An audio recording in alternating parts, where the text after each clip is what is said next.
Alright, I gotta ask, NASCAR, what did you do to piss off Mother Nature, huh? Like, what'd you do? Because once again, great racing, and Mother Nature just says, you know what? Screw you, NASCAR. I'ma dump on all of you and cancel and ruin everything.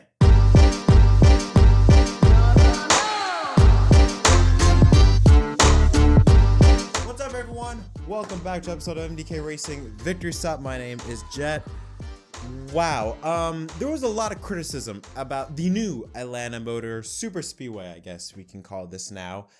But wow. I don't think even the most deeply passionate haters of Atlanta, of the new Atlanta, you gotta admit, this is race of the year potential. At the very least, top 3.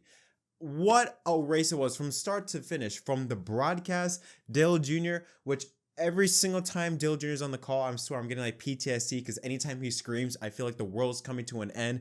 But the intense excitement, broadcasted partners at NBC USA for broadcasting the race, how they did it, made it very exciting. The racing itself was super exciting. Everything about it was so great until the rain came. But wow, this race was overly dominated by the Fords. The Fords, RFK drivers like Brad Keselowski. Then you have Team Penske, Ryan Blaney, Joey Logano. Those drivers dominated. They were the fastest cars by far. It started out pretty civilized. It got very quickly single file racing at Eric Almirola, the pole sitter, out in front.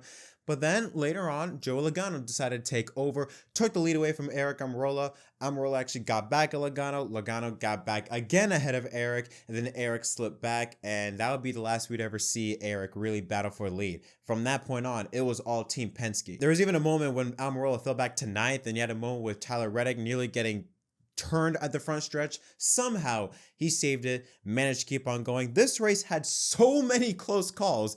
It felt like the Gen 6 era of Daytona and Talladega, but in my opinion, it was amplified because things were happening much faster because it's a smaller track. It's a 1.5 mile racetrack.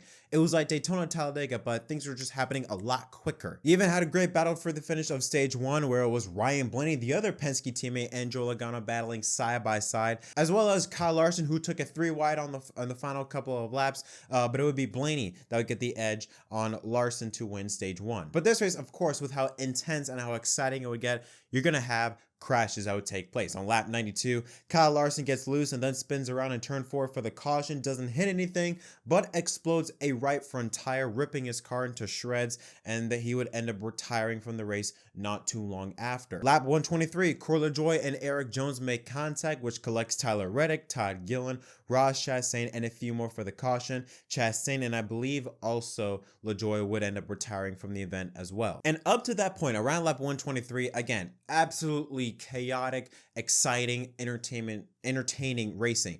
It's like the old 2000 style of Daytona and Talladega where handling mattered, tires mattered. You had to actually make a calculated move, not just pull up in front of a guy and boom, just blow by the guy ahead just because you have a bigger pack of cars behind you. No, you actually had to calculate your moves. You actually had to be able to have a good car to be able to keep it flat foot on the throttle all the way around the racetrack to be able to make a pass. You couldn't just do it all willy-nilly. You actually had to make calculated moves. It really was the best car. It was so much like the early 2000s of super speedway racing. It was such a throwback, but it was so much fun because you could go anywhere. You saw drivers like Reddick, Truex, and Bubba Wallace go rip around the top of the racetrack. You can also make passes down on the bottom. But again, you had to make calculated moves. You still needed some help, but it was more about who had the best handling car, whose car was able to handle going full throttle the entire way around the racetrack, and not so much on who just had the most amount of help behind, because you would see drivers that would book it into turn 1 or to turn 3 and be able to hold it wide open right on the bottom, be able to pass 2 or 3 cars and be able to slide up in front of them and hold their position. So it was such a fun throwback super speedway old style of racing. And the way I see it, 5 years down the line, Atlanta is going to keep on aging, and this could be a possibility of either being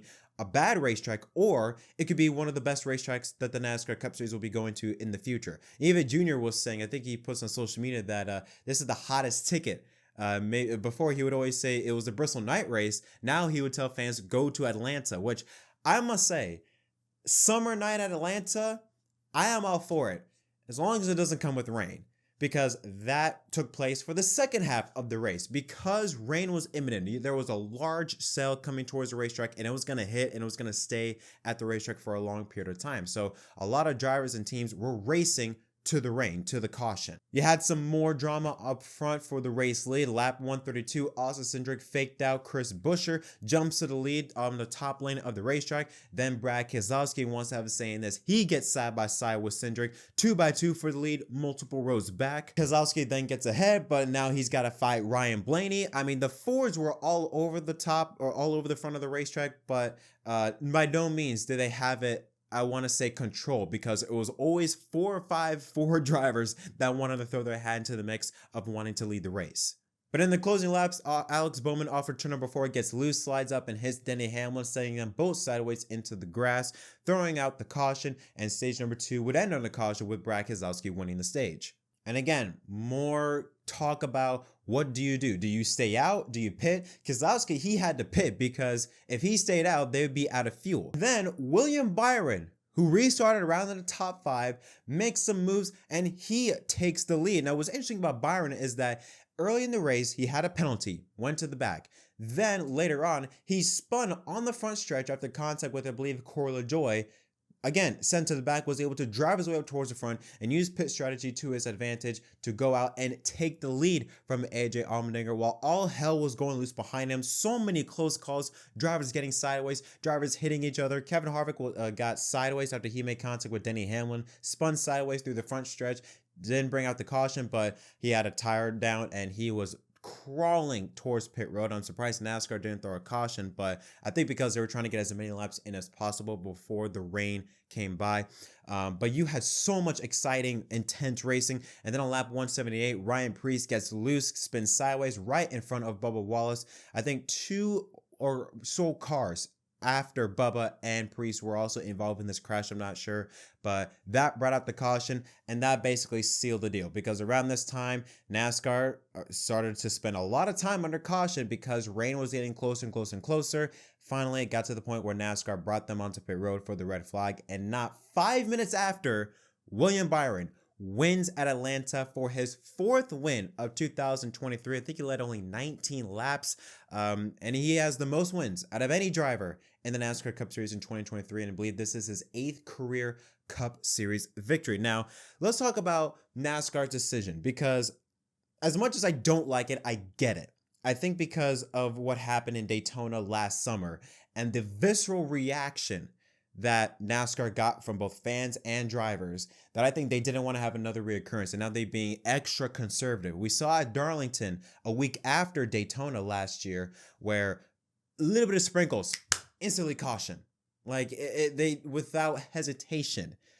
I think NASCAR is now going to be entering this new era where they really do not, especially when you're at a track like Atlanta where the cars are bunched up. You know, rain hits, massive crashes going to happen. NASCAR doesn't want that. It started at New Hampshire in 2021. The chaos that happened over there followed with Daytona last year. NASCAR doesn't want a reoccurrence of that. I think that's why they kept the cars under caution for so long. And I think that's why they called it in so early, because this wasn't no small cell. If you saw the broadcast, they showed it was a massive cell that was going to stay in Atlanta for quite some time. On top of that, there was already lightning that would ensue, which means another 30 minutes on top of already, waiting for the track to dry, which was not going to dry for quite some time. We already went past the halfway point.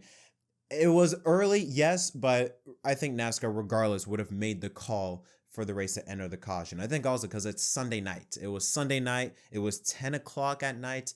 You don't want to keep the fans waiting for so long just to say, oh, yeah, we're not going racing. So I think they did it so that the fans could, they could let the fans go home, get back to their family, to their homes, prepare for work on Monday. But yeah, for the race itself, I mean, it was absolutely fantastic. Like 5 out of 5 5 out of 5-star restaurant put together on a silver platter, cooked to perfection. All right. That's how I would give this race.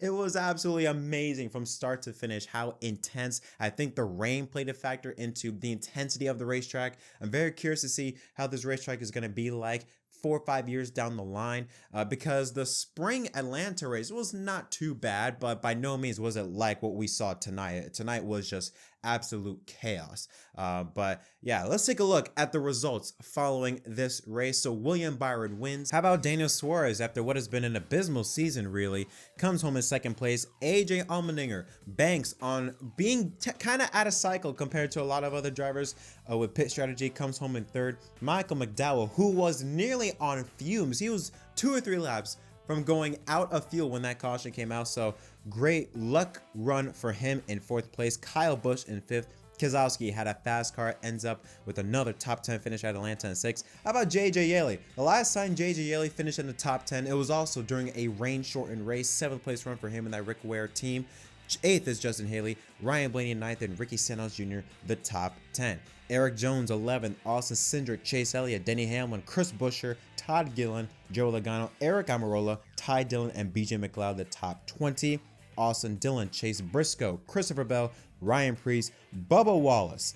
All right, I gotta say something about Bubba. For people that don't know, I am a Bubba fan, so I gotta say this about him. Whoever made the decision to bring Bubba onto pit road, I want to smack you across the backside of your head, because that was one of the dumbest decisions I've ever heard. If you watched the race, you would know this, but if you didn't, Bubba was basically on the same cycle as AJ Allmendinger. So with around 96 laps to go, when Allmendinger was the leader, Bubba would have started in second place right next to him.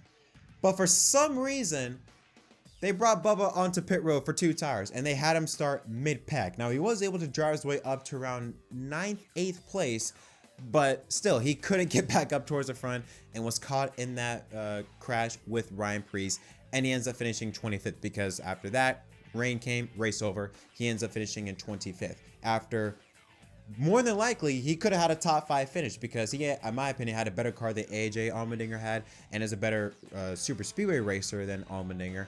Could have held his ground to stay in the top 5, but for some reason they brought him down to pit road and he ended up finishing in 25th.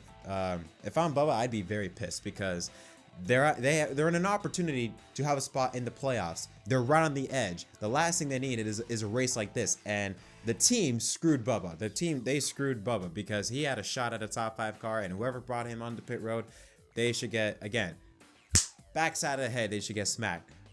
Anyways, I digress. I just wanted to point that out. Alex Bowman in 26th, Tyler Reddick 27th, Harrison Burton, Martin Truex Jr., and Kevin Harvick the top 30. And then Corey LaJoie, Cole Custer, Noah Gragson, Ty Gibbs, Ross Chastain, Kyle Larson, and Austin Dillon rounds out the field. Now let's take a look at the playoff grid with 7 races to go until the NASCAR playoffs begin in Darlington. William Byron, the only 4-time winner, 27 playoff points to his name. Kyle Busch, you see there, with the second most amount of playoff points with 17. Byron, I should also remind, he is also now the season points leader. Look on the right side of your screen, Kevin Harvick, 126 points above the cut line. Chris Buescher and teammate Brad Keselowski, 105 and 100 respectively. But then right after that, I mean, mere points from 15th down to 19th. I mean, we can even include Austin Cindric, but Daniel Suarez and McDowell both tied 3 points ahead of Bubba Wallace, who falls from 15th to 17th. AJ Allmendinger minus 13, Ty Gibbs minus 26, and Austin Cindric now minus 40. He actually jumps up. Alex Bowman falls out of the top 20. So yeah, we talked about this race and my thoughts on it. Absolutely beautiful. Love the race. We have 7 races to go. I don't think we're going to get 5 different winners. I mean, when you look at the tracks coming up, there are some drivers that are capable of winning. Bubba, Daniel Suarez. I mean, maybe Austin Cindric when you look at Daytona as a possibility, but I look at drivers like Alex Bowman. I mean, I genuinely believe I don't think he'll make the playoffs. I mean, when you look at how that 48 team has been running since Bowman has come back from his injury, I mean, it has not been the same. I understand that, especially compression fracture, takes a while even though that when they return, it takes a while for them to really get back. But I mean, man, that 48 team has just been off. And I mean off by a mile. And I genuinely don't believe they're going to have a shot at making the playoffs. You also look at a driver like Chase Elliott, 7 races to go. He doesn't need to win, but it's getting pretty close where to the point where he has to win. He showed great speed, good run here tonight, but I mean, at the end of the day, good runs, I don't think is going to do all that. When you look at how tough of competition he's going to have to deal with these next 7 races. So it's going to be very interesting to see how the 48 and the 9 car do in the final stretch to the playoffs, and also that battle for the 16th spot when you have Bubba, Daniel Suarez, Michael McDowell, and Ty Gibbs and those guys fighting for those final 2 playoff spots. It's going to be very interesting to see what happens. Next week, NASCAR, we are going to be in New Hampshire. Very interested to see how that race will play out. Last year, New Hampshire was awesome. So hopefully the trend will continue here into next week. But yeah, those are my thoughts on this race. What are your thoughts? Let me know in the comment section down below. Did you like it? Did you not? If you didn't, I really want to know why, because I don't know how you could not like this race outside of the rain. I thought it was fantastic. Until next time, my name is Jett from MDK. Congratulations to William Byron, your winner at Atlanta.